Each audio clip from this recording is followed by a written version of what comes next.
Today I will talk about decentralized builders. So who here is familiar with proposer-builder separation? Okay, well, I'll have a brief introduction to PBS anyway. There it is. So the general idea of proposer-builder separation, and this is this concept that we're looking at getting into the Ethereum protocol, a extra protocol, sort of somewhat trust-based version of this exists and is going to be activated post-merge in the form of MEV boost.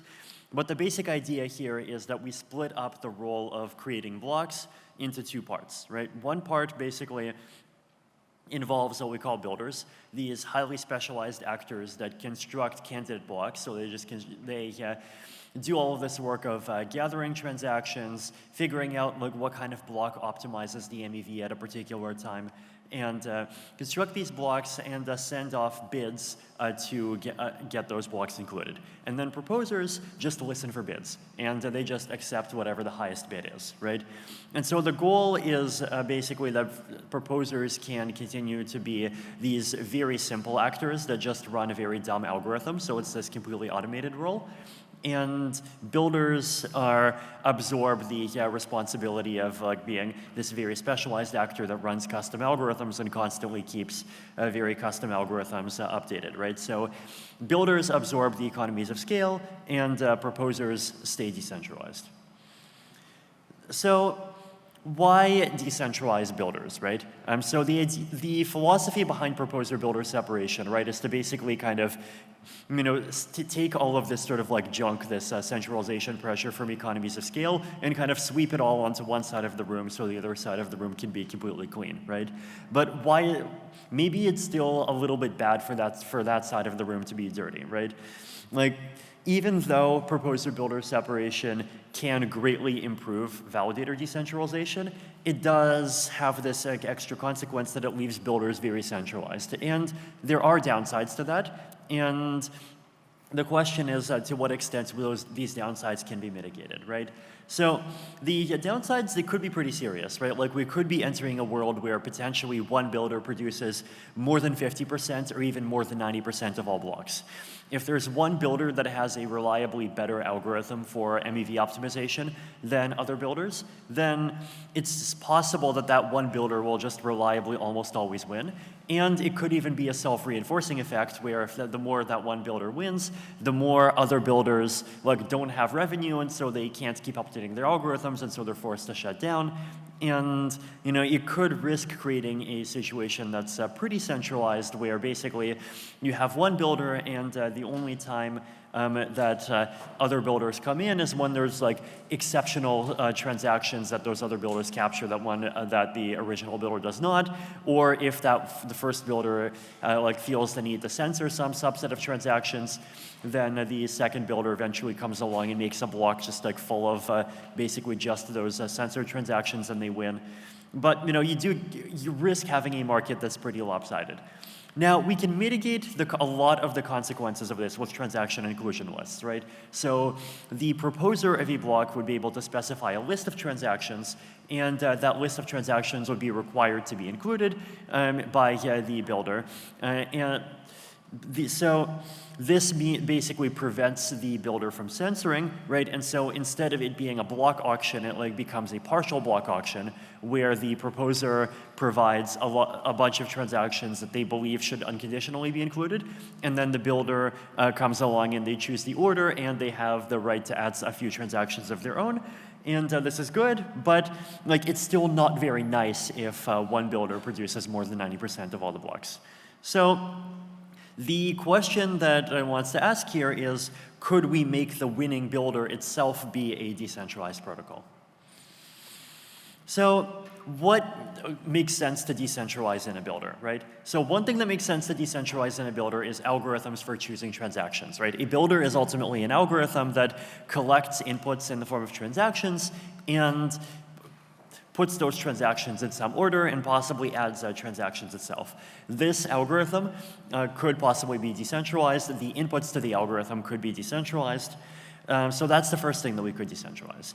The second thing that you could decentralize is the resources for block construction. So this matters particularly in the context of full danksharding. In the context of full danksharding, you have a really big block, and you want to potentially not require one node to be responsible for the task of creating and distributing the entire block. You might want to just split up the resource requirements of that task.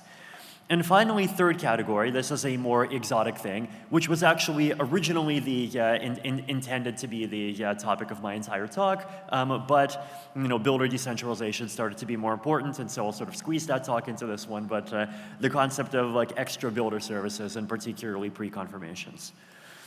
So another question, what do we mean by could, right? So one type of could is technical feasibility, and I think we'll argue that technical feasibility here is going to be achieved. The other kind of could is, would a decentralized builder actually be a market-winning actor, right? There are ways in which decentralized things are inherently less efficient than centralized things. Do they have advantages that are large enough to be able to, reliably or at least even potentially beat out the advantages that centralized builders would have? So part one, algorithms for choosing transactions. So this is the builder searcher architecture, right? So this is the roughly the way that Flashbot's MEV02 works today, except I don't think Flashbot's MEV02 ever really got to kind of adding any layers of encryption. It was all trust-based. And this sort of architecture is the sort of thing that you need to have in order to have a decentralized builder, at least in terms of decentralizing block construction. So the idea here is that we split the builder role into two types of actors. There are searchers and there's the aggregator. The job of searchers is to create bundles. So a bundle is a collection of one or more transactions that are intended to be included in a particular order. Bundles may also have a flag that says you have to add this bundle at the beginning, or bundles could be just addable whenever. They could even have some prefix requirement that says here are things I want to be true about the state before you include them, or they might not. But you have these kind of partial blocks that we call bundles, and the idea is that you have searchers that might be specialized toward finding specific types of MEV.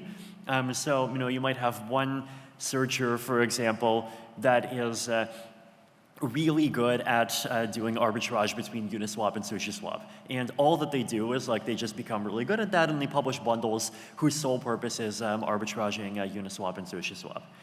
So you have these bundles, and then they come to, and from searchers, they come together into an aggregator, and the job of the aggregator is to construct the entire block, and then the aggregator and the proposer use some aggregator-proposer interaction protocol, could be a MEV boost, could be some Ethereum Interprotocol BBS, in order to actually get that block out there and published.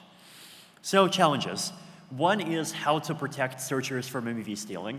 So this is a kind of equivalent problem to the problem that has to be solved within PBS itself, right? In PBS, there's this problem that if the builder provides a block to the proposer, how do we prevent the proposer from examining the block and instead of paying the builder, just creating a block that just replaces those transactions with transactions that use the same strategy but that pay the proposer directly?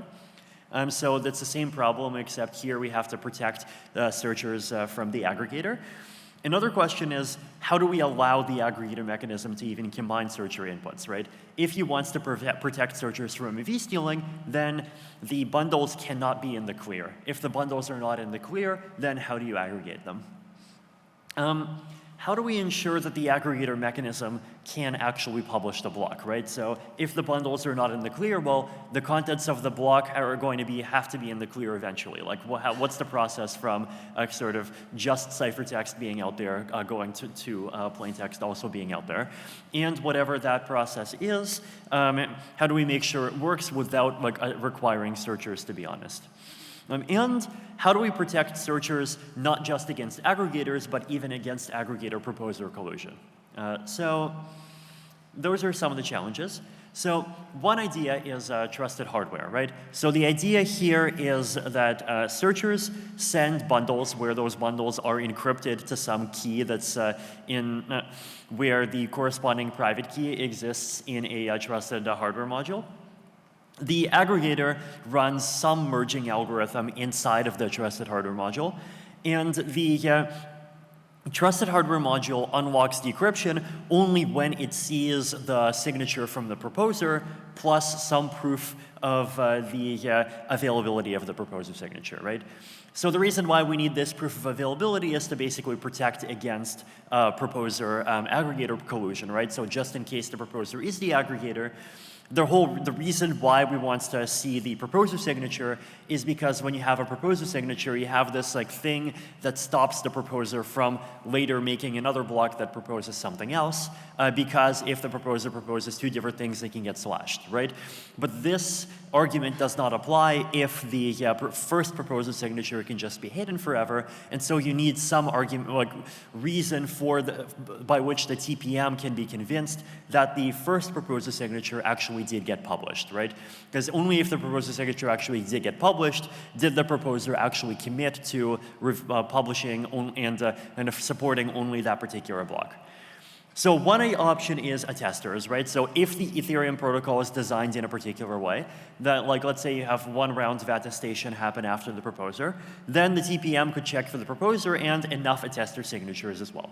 Another option is you could have some M of n assumption within the aggregator, right? So if the aggregator itself is like some distributed M of n system, then you could have a threshold thing and you can like trust that the threshold thing is honest. Also, you could have a sort of some kind of like low security real-time data availability oracle. So, you know, if you want, you can use Chainlink or like whatever. Basically, you know, just like attest to the fact that this signature is out there on the internet and it is going to be rebroadcasted, right? So basically, the kind of idea, recapping, step one: searchers send encrypted bundles, and these bundles are encrypted to this key. The only place where the corresponding private key exists is inside of a trusted hardware module that's inside the aggregator. So only the trusted hardware module can decrypt, and nothing can come out except the basically the header of the block that gets created. Header of the block goes to the proposer signs it, and then when the TPM is convinced that the proposer signed it and the signature is published, then the aggregator can go and release it, release the rest, or the TPM inside the aggregator can release the rest of the block. So this is option one. Option two is if we want to be a bit more clever. This requires an M of n aggregator, right? And it assumes the M of n aggregator is honest, but we can get rid of the TPM. Searchers send bundles that are encrypted to the some threshold key, and these bundles also contain an access list, so a list of like what accounts and storage slots they access, and they also come with a Ziki snark of correctness. The aggregator chooses the global kind of total bid maximizing disjoint set of bundles, right? So we basically are only aggregating disjoint bids. There are ways to potentially improve on this a bit further, but like just to keep it simple, we'll only be aggregating disjoint bids, right? So, and then finally, it's the aggregator's job to compute the state root, right? So computing the state root is a challenge, right? Because to compute the state root, you do have to actually like see the transactions in the clear so that you can process them. Or at the very least, you have to see the state updates in the clear. But the problem is that even the state updates themselves might be enough information to do MEV stealing. So one option is to have like one aggregator node decrypt and compute, but then that they can collude with the proposer. Another option is to compute only after the proposer makes some commitments that like whatever this block is and whatever state root it has, the proposer will only support that block, right? So this requires kind of the eigenlayer technique, right, where the proposer makes like some kind like on-chain, or well, not on-chain, off-chain message committing that the only block that they will produce in this during this turn is a block that contains like this set of bundles, whatever they are, and only after the proposer makes that commitment do the bundles get decrypted and the state root gets calculated, right? And if the proposer violates this commitment, then the proposer gets slashed, right? This is done with the eigenlayer technique, where basically the proposer sets their withdrawal address to a smart contract that also enforces these extra slashing conditions before giving them their money back. So a couple of different ideas. This is something that can be improved on, right? But like if you want to try to decentralize block creation, you want to like go in roughly this sort of direction. block construction post-dank sharding. So this gets into kind of this more complicated territory, right? So post full dank sharding, a full block is 16 megabytes, and it's possible that it will increase even more than to 16 megabytes. Publishing the block requires publishing across a huge number of subnets, right? The point of dank sharding is to avoid requiring any individual node to download the entire block. And so instead, there's like some kind of architecture, could be subnets, could be some new form of DHT. This is also an active research problem. Joachim recently made a great post kind of detailing some options. I think it was on the Paradigm blog. Basically, the problem is that you don't just need one node to do a bunch of like complicated work to create a full block that contains like all of these different data sets and that has all these different polynomial commitments and relations between polynomial commitments and erasure coding. But that node would also need to connect to all of these subnets and like have super high bandwidth. We want to avoid requiring a single node to kind of have this really complicated function. So distributed erasure coding, right? So this is something that can be done, and it's actually not very hard. So step one, whoever includes each data transaction is responsible for encoding that data transaction and propagating the blobs, or let's just say propagating the chunks of the blobs to the subnets and the data availability network, right? So if you want to push through a data transaction, you are responsible for encoding it, and you're responsible for sort of making it available in the way that the data availability protocol requires. The aggregator, when they choose which data transactions to include, they can use some real-time data availability oracle that does the sampling for them, right?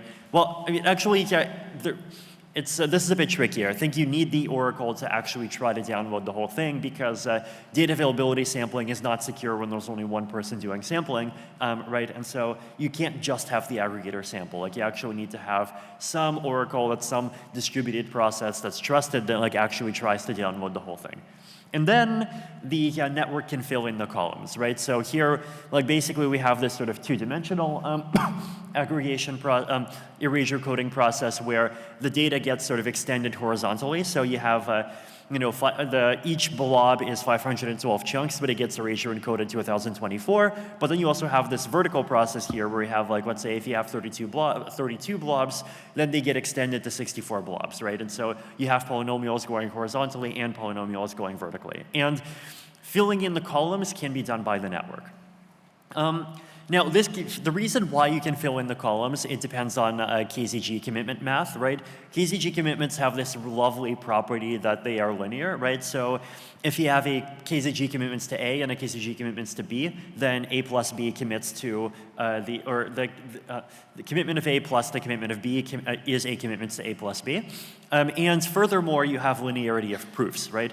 So this is something that IPAs do not have, right? So Merkle trees and like even starked Merkle trees, they do not even have commitment linearity. IPAs have commitment linearity, they do not have proof linearity, right? So basically if QA is a proof that like A equals some value at some coordinate, and QB is a proof that B equals some value at the same coordinate, then you can make a linear combination of QA and QB, and that itself is a proof that the same linear combination of A and B has the right value at the same coordinate, right? And this linearity property is actually what is needed to make it possible to kind of fill in the rows, right? Basically, if you have proofs for, like, let's say the third column going all the way from 0 to 31, you can use that to generate proofs for the third column all the way from 32 to 63.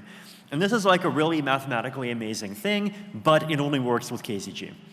If we don't have KZG, then the best technique that we know about is it's the builder's job to create row commitments. So commitments to all the, basically commitments to all the rows. Well, actually, the builder doesn't provide these. These are just The first half of the row commitments is just the blobs, so that's fine. The builder would have to provide the rest of them, and then the builder would also have to provide some column commitments. By the way, thanks to Dan Bonnet for kind of helping us to think through some of this. And then the idea is that these commitments have to match, right? So it's like basically the ith row commitment at the jth coordinate equals the jth column commitment at the ith coordinate, right? So they're just, one of them is sort of saying we're going to go through rows first and then columns. The other says we're going to go through columns first and then rows. It's actually kind of similar to what the original 2D data availability paper did, except instead of using fraud proofs to check equivalence, you can do a ZKP to check equivalence. So this can be done distributed, but it's harder to do distributed. It requires at least 2-round protocol. Whereas the KZG thing is just 1 round, right? It's like the builder first, just checks all of the blobs, and then the builder just publishes, and then there's just like a totally separate process the builder isn't even involved in that fills in the rows. Here, no, the builder has to be involved. So possible, but harder. Extra builder services. So in the last 4 minutes and 20 seconds, this is my entire original speech for this. So builders can provide pre-confirmations. This is this fascinating concept where you can basically try to give, so Ethereum in general, right, I think it has this weakness that it has these fairly long block times. And the fancy VC chains, they often argue we have these amazing 500 millisecond block times. And I think my opinion is that a major credibly neutral public blockchain trying to provide 500 millisecond block times directly is a big mistake. Because, you need to have large safety buffers for decentralization, and there are even more subtle reasons why you need to have large safety buffers. Like, for example, if censorship is happening, then you need large safety buffers to be able to have good network-wide consensus about who is responsible for censorship and whether or not a transaction is being censored, or whether you just have a transaction sender that keeps publishing the transaction half a second late. So long block times and also longer block times enable much larger validator sets. But the question is, can we have the best of both worlds? Can we have Ethereum with a finality time of let's say 30 seconds, and at the same time have some high degree of confirmations that come more quickly? So let's have the builder do this, right? Let's say the builder publicly agrees that if a user sends a transaction with a priority fee of at least 5, the builder will immediately send an enforceable signed message agreeing to include it in that slot. If the builder does not do this, so if the builder does not make a block in that slot, in that slot that gets included, the builder gets slashed. If the priority fee is greater than 8, then the user even gets a post-state root, right? So the builder, basically, an even higher priority fee forces the transaction to get included in order, and so the user knows what the consequence of that transaction is immediately. This can be done with the fact that this server exists and service exists, and the fact that you get this fast confirmation if you provide a fee, that can be done either with builder reputation, or you could have a third-party data availability oracle. So can a distributed builder do this, right? This is the question. So you can run yes. I mean, you can just have a system that runs Tendermint internally and internally has a 500 millisecond block time or 1 second block time or whatever that just does this exact thing. The final signing can be done threshold style, right?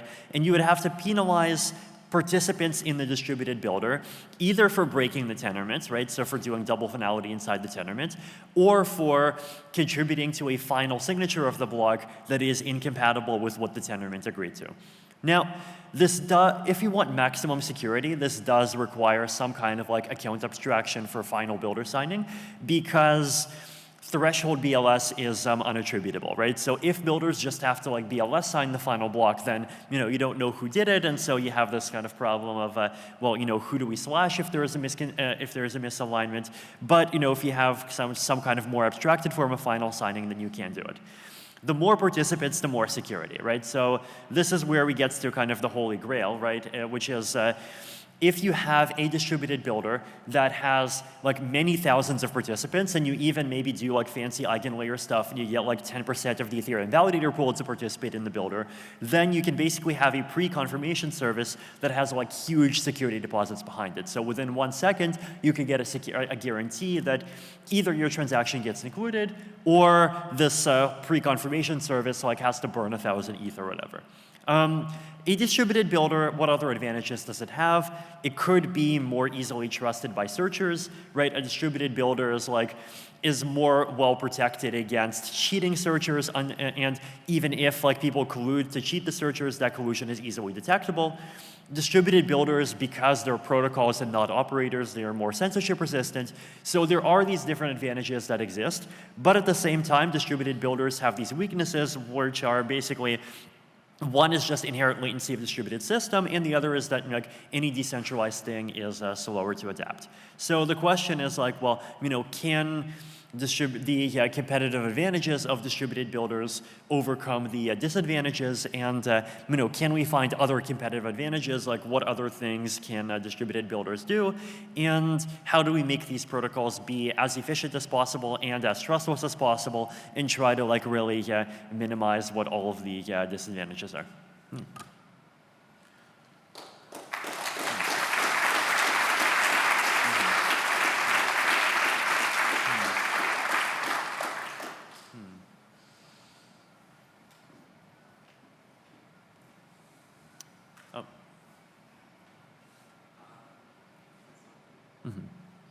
Is this open? Okay. Yes.